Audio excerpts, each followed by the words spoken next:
Westerman. And me, Joey Lafko.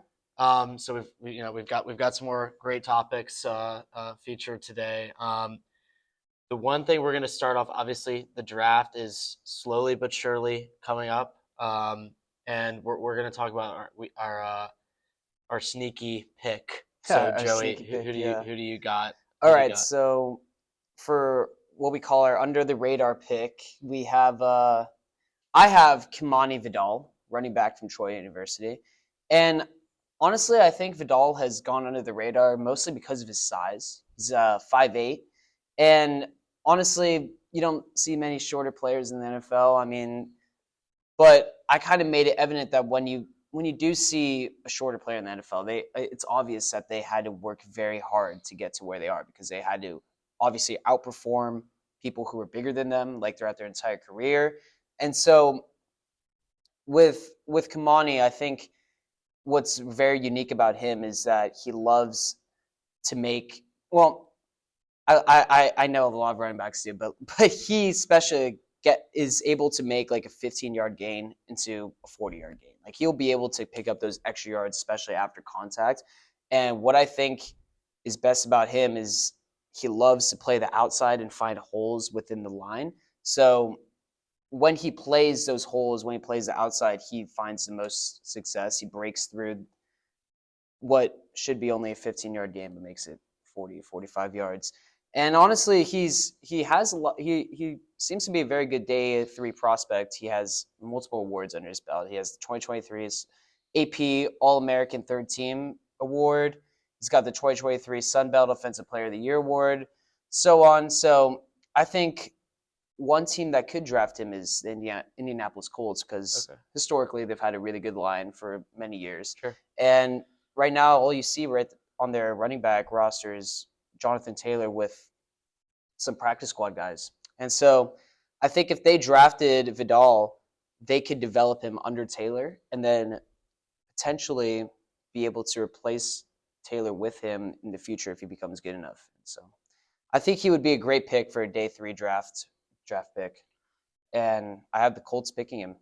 Yeah, I like that take. I have never heard of him before, but I feel like in this draft there aren't really any running backs. Yeah, there really aren't. I mean, that's a lack of running backs, but honestly, a lot of quarterbacks, a lot of good quarterbacks. Yeah, too. a lot of good quarterbacks, and then there's also a tight end that I think should go top 10. I think a lot of people for some reason think that he should not be in the top 10, but I think Brock Bowers is just a really, really good generational tight end talent.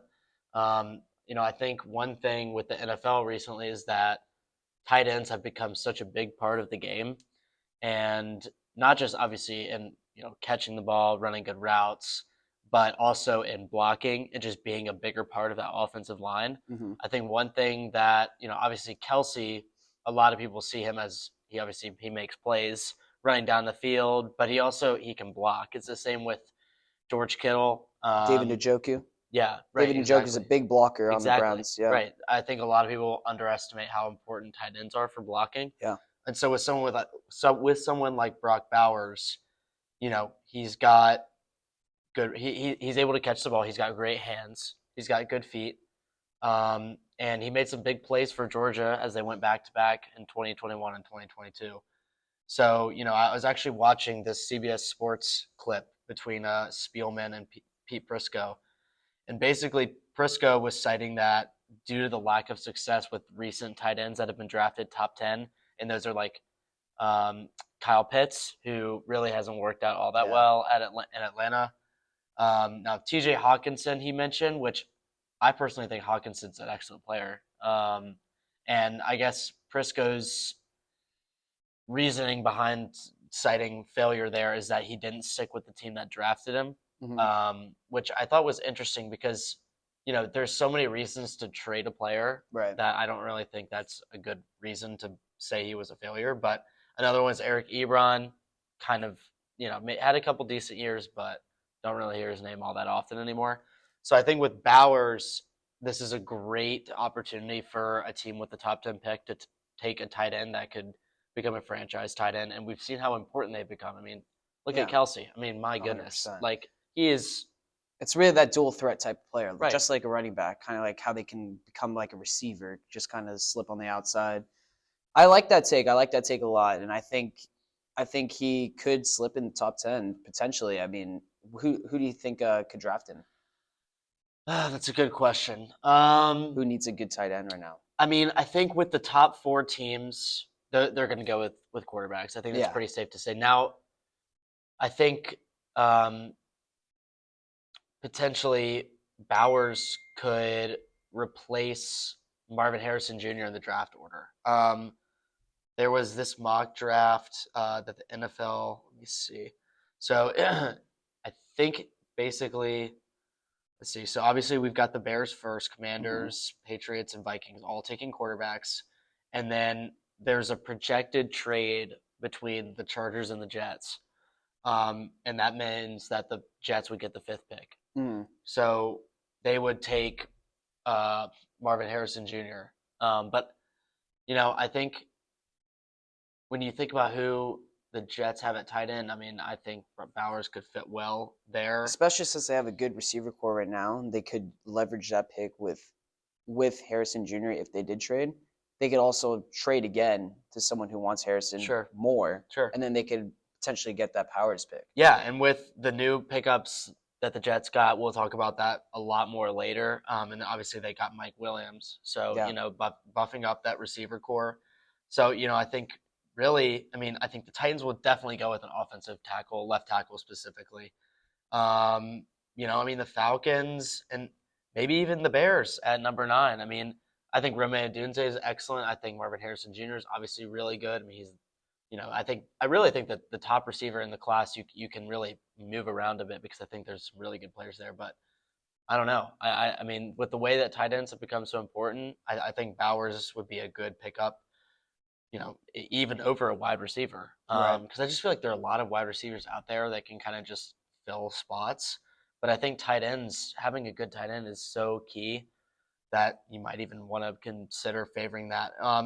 Now, when I was looking at these mock drafts, I noticed something pretty interesting in the fact that so many people have J.J. McCarthy going 4th overall to the Vikings, essentially saying that he's better than Bo Nix and Penix Jr. I did kind of want to talk about that because an under the radar expectation is that JJ McCarthy is picked by the Vikings, but what I've been starting to read is that there are some reports that it's not completely 100% certain that Caleb Williams will be drafted by the Bears first overall. I mean, all the Bears staff, they were only at Caleb Williams' pro day and then also JJ McCarthy's pro day.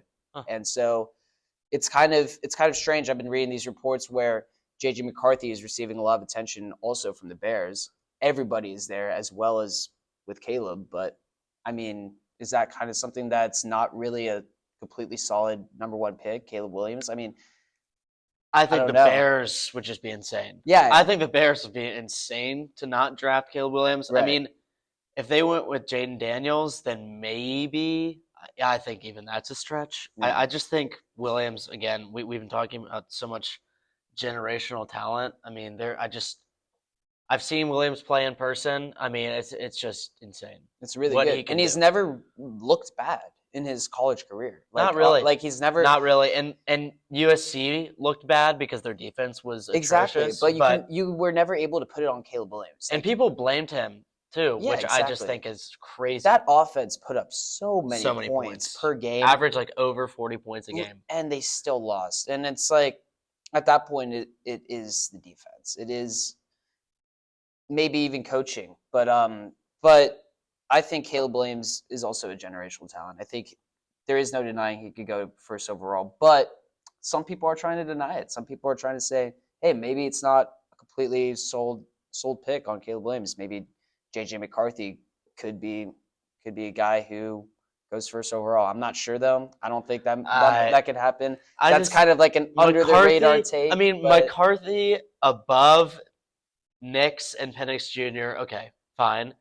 Even though I think Bo Nix is so underrated. Yeah. I mean, if you look at his stats, he threw 45 touchdowns with 3 interceptions. That's insane. He threw 3 interceptions only. That's Like, crazy. that's crazy. Yeah. I mean, that's crazy. I mean, I know, Jane Daniels had pretty similar stats, but I mean, 45 touchdowns to 300, like, dude, come on.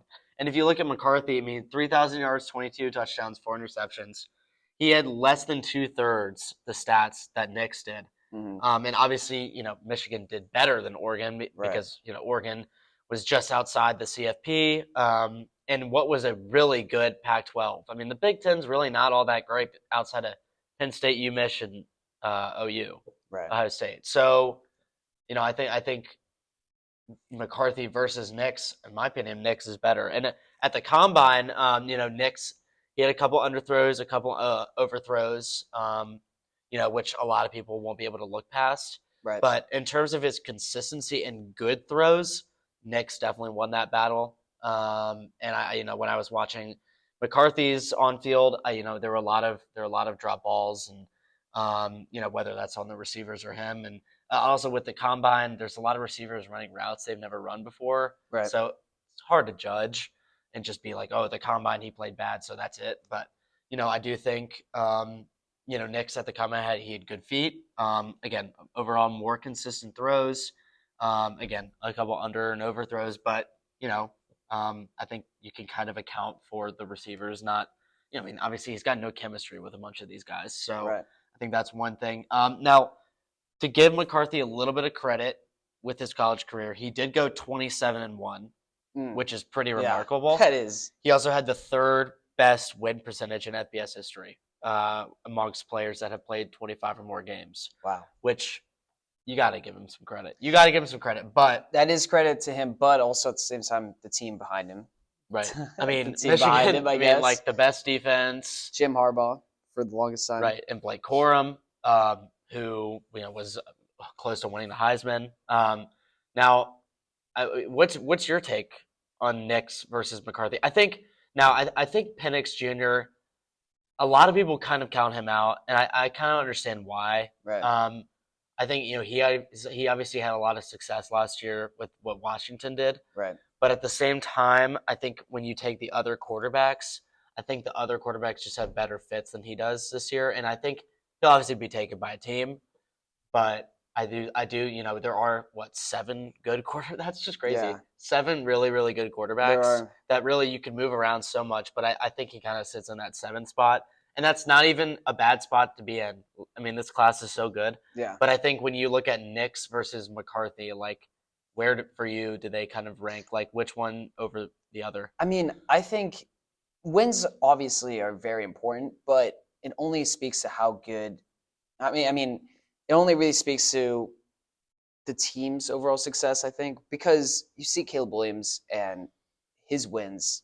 You can't blame all of his losses on just him as just one person. So as a quarterback, I think it's more of the question of like, do you think the stats, what stat line is more important to you, the interceptions to touchdowns or the win percentage?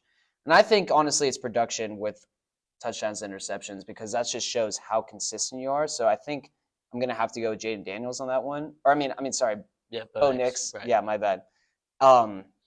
Just because of that insane stat line you shared, 45 touchdowns and 3 interceptions. Yeah, that's insane. And honestly, JJ McCarthy, he's really good. This quarterback class is just amazing in all regards. But I think Bo Nix definitely is that pick over McCarthy. And I do want to kind of switch the topic though to pro days and just specifically Caleb Williams' pro day because it was here at USC. Sure. Caleb Williams obviously didn't throw at the combine. He threw here. Right. And he looked pretty good. He threw out. He showed off his arm strength. Threw it. Did he throw it to Keenan Allen at all? No. Remember remember there's the clip of him ignoring. He ignored Keenan Allen. That was probably the worst part of Caleb Williams' pro day. No, it was so funny because people were like, "Why didn't you say hi to him?" And Caleb was like looking 180 the other way. I'm like, dude, it's not a big deal. Like, it's I don't think. I think Caleb. It's just pretty funny. It's pretty funny. The footage is pretty funny of him just like. Yeah, Williams, I don't know what he was even looking at. He was like staring. He was fixed on something. I think CW is just awkward sometimes. We'll we'll let it slide, but Yeah, that was funny though. He threw 50 throws, primarily from the pocket, and he showcased his ability to control the situation and to be able to showcase his ability to move around the pocket, to be able to air it out. And I think he did that very well. I think he had a good pro day. All teams were in attendance. And I think that's even more important than Caleb Williams' pro day because it's pretty obvious that he's going to go first overall. Like, even though there are some people like questioning it, but I think it's more important that Caleb Williams was able to put the spotlight on his whole team rather than just himself, because all teams were in attendance of that pro day. And not only was Caleb Williams showing off his performance, but showing off his teammates' performance too.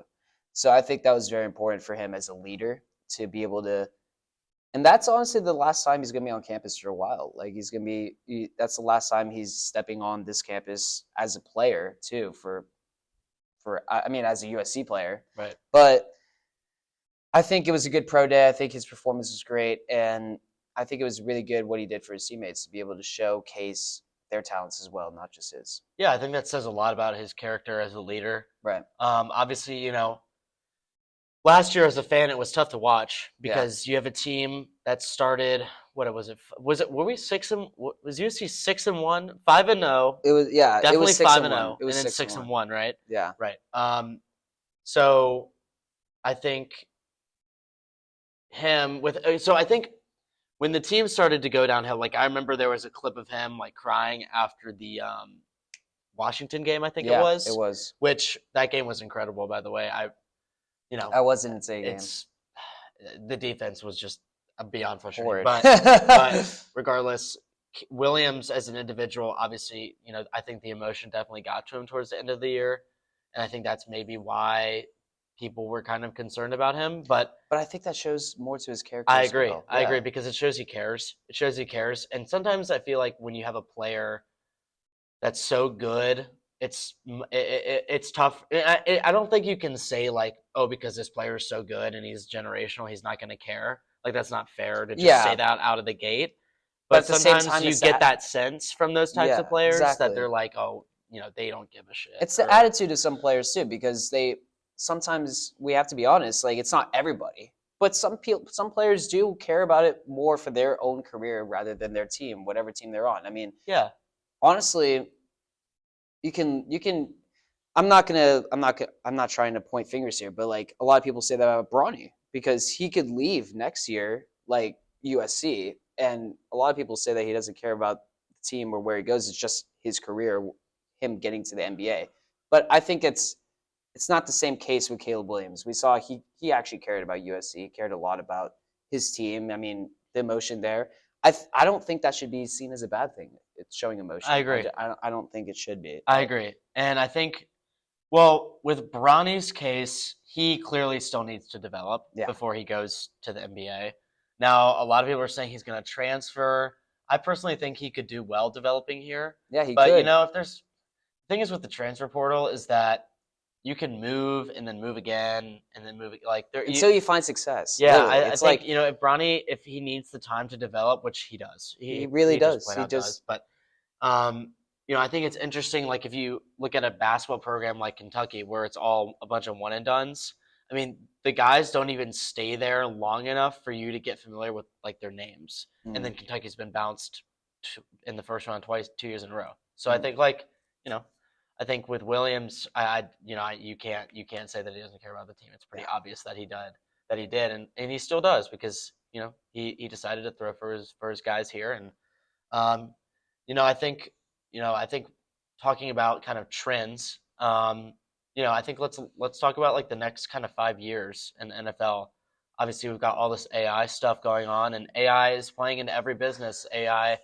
I just recently heard about OpenAI. The CEO Sam Altman's visiting a bunch of Hollywood companies, and then obviously AI. I mean, when you turn on your camera and you have face detect, like that's AI. Like AI is everywhere in these days. So I think with the NFL, like what are some of the kind of areas that you're kind of thinking about that it's going to impact? Well, AI is already at the NFL, and it's here in a limited factor, but it's going. I think in the next 5 years, next 5 to 10 years, it's going to skyrocket.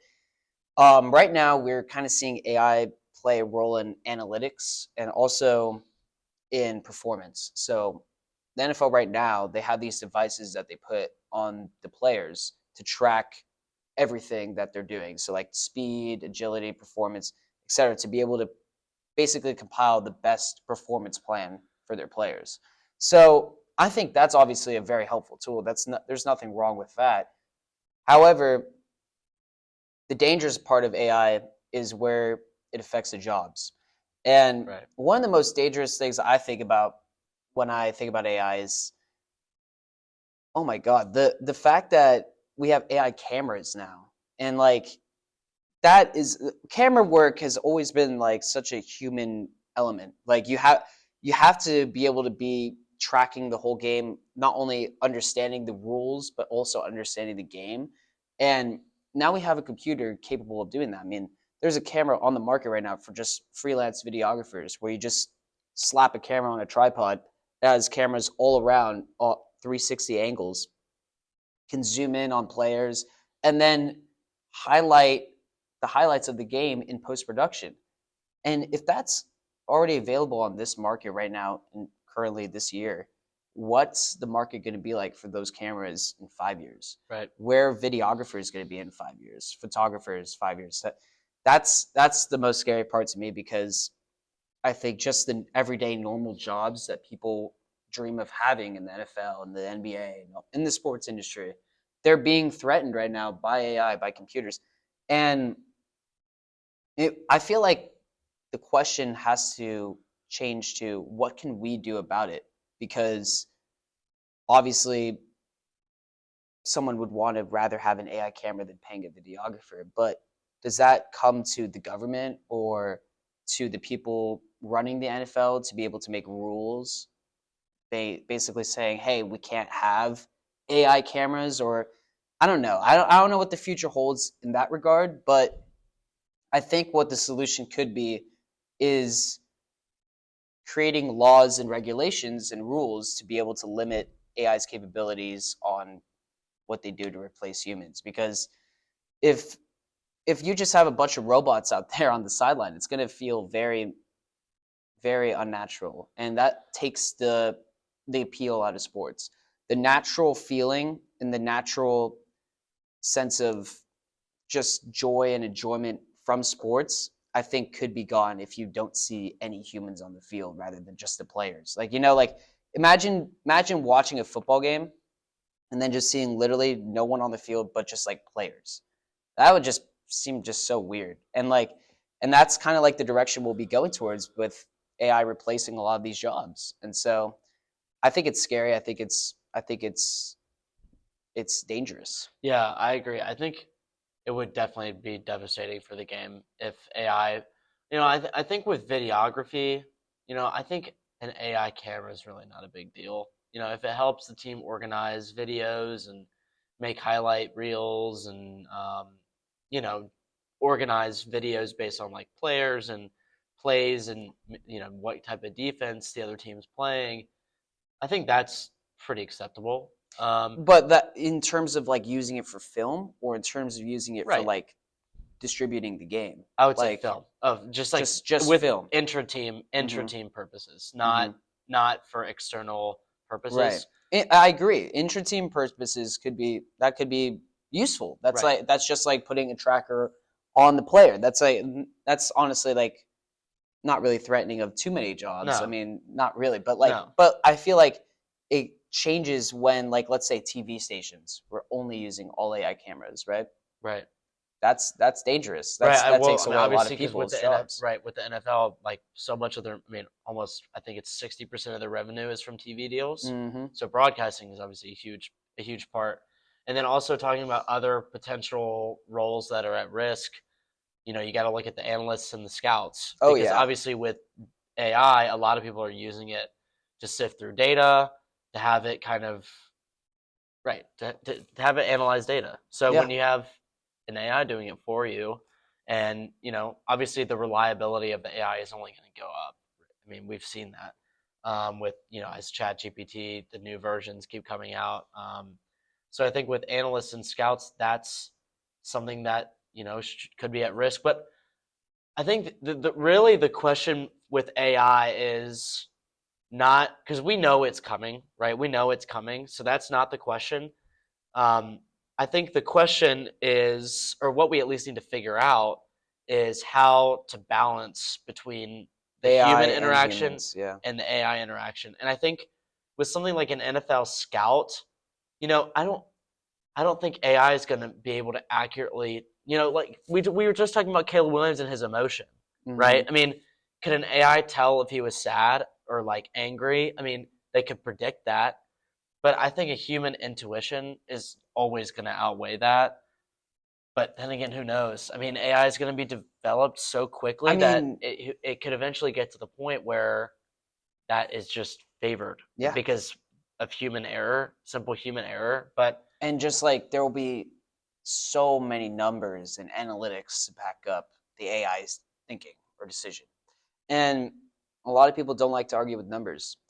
They really don't. I mean, I think that's just where the danger comes. And also, I was kind of just thinking in my head, like, what are some ways that you think the NFL can implement AI um, with human interaction, like on an everyday level? Like, let's say adding an AI analyst to the game, right? Like Joe Buck, Troy Aikman, and then an AI analyst there.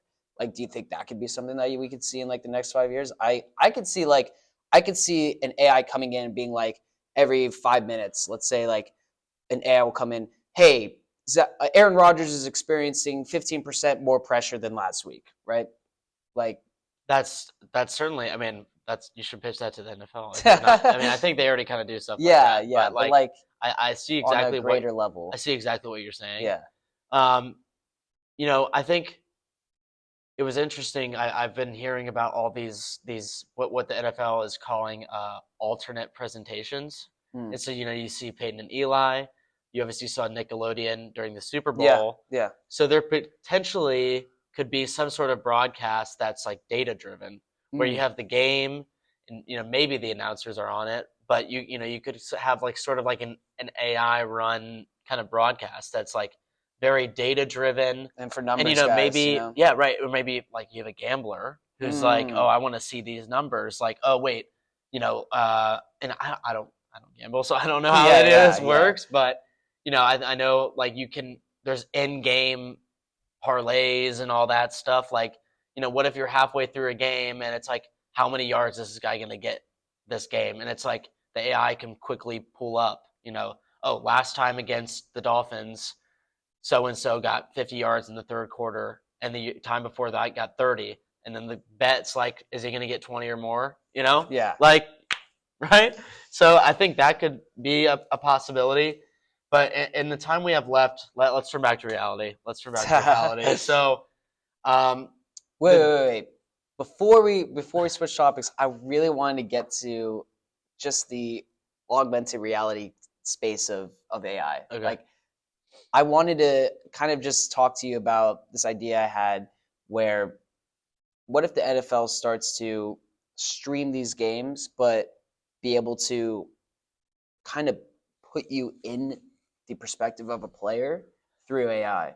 So like, an augmented reality like headset, and then your POV is like an AI projection of what's gonna happen next. So let's say your POV is like a Aaron Rodgers cam, and there's like an AI analytics on the screen of saying like, oh, he has number one at Garrett Wilson, he has number two at Mike Williams, like I he see. has this option right here, and this is a 20% chance of him going to number one or number two, so, stuff like that, and I think that could potentially happen in like the next 10 years. That's I feel like that's something that is kind of underlooked when thinking about AI is augmented reality and just virtual reality. I mean, we talk so much about AI, we forget to mention VR and AR, that's on the rise too. That's on the come up as well. So Yeah, that's interesting. That's interesting. I think, again, like I just mentioned, the alternate presentations. I yeah, mean, why you're not right. add a VR,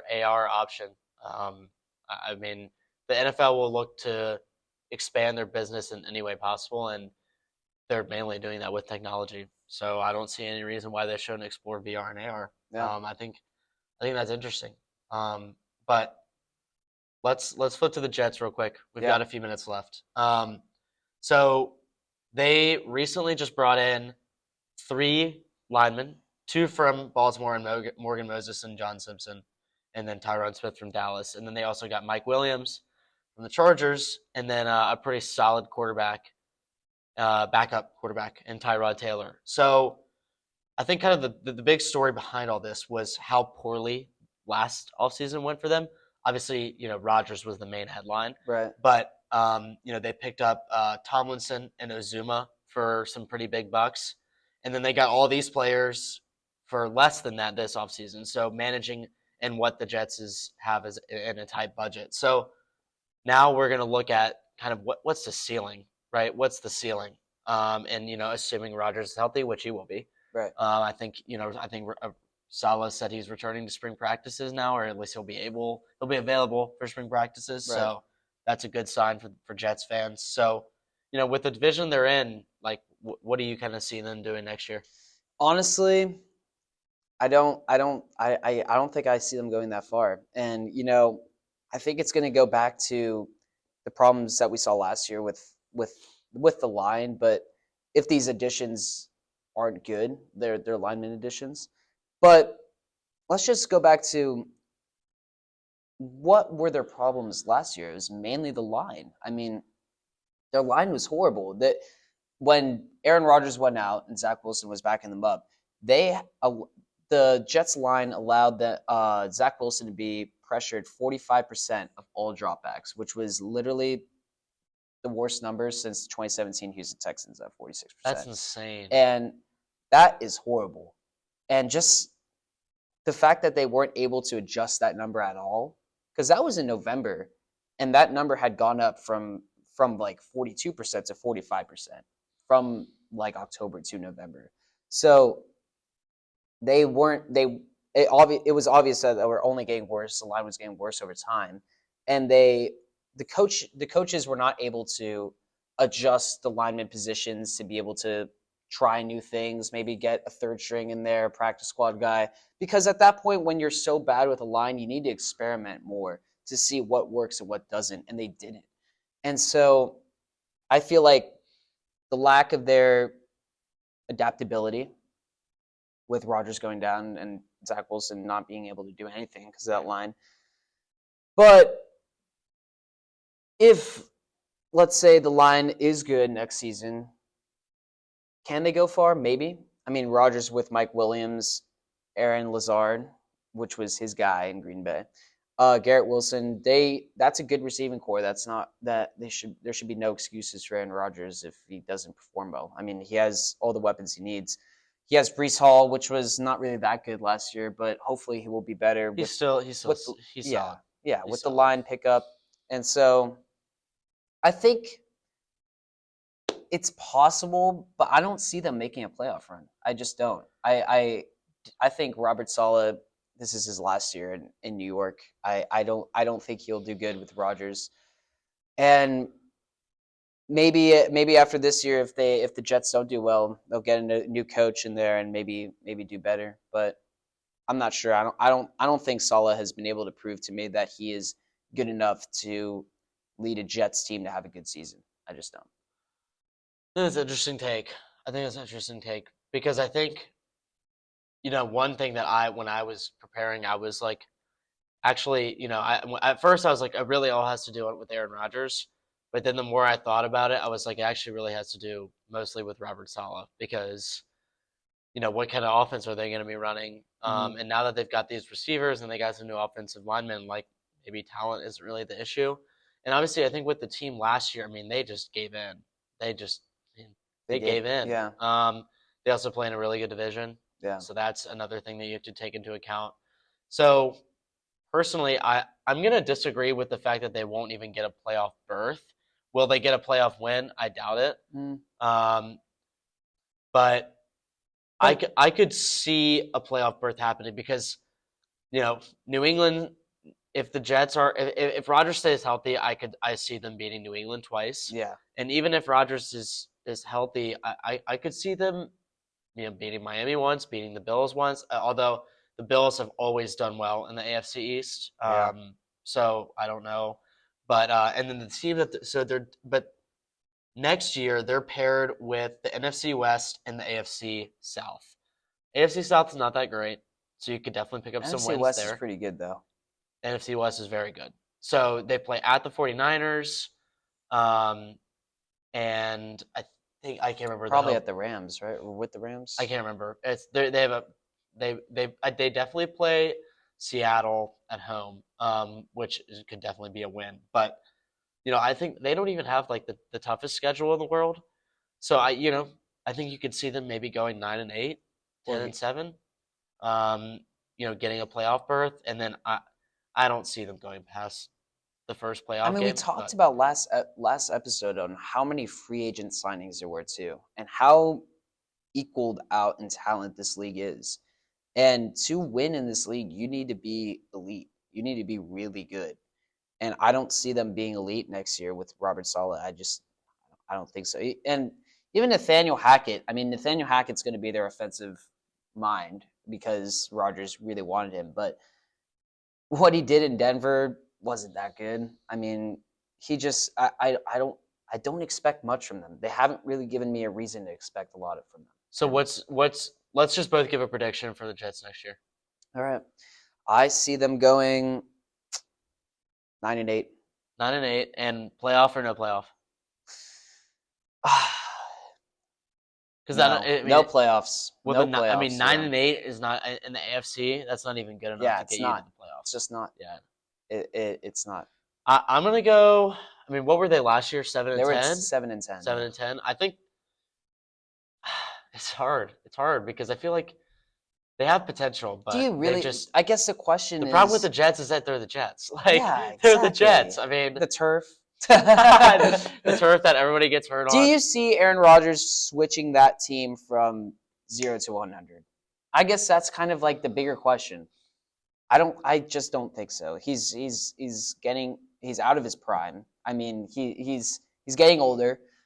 He's coming off of an Achilles tear, which is a really bad injury. Sure, it's not a good injury at all, and so we don't know how he's going to look. We just don't. Well, there's still an adjustment period.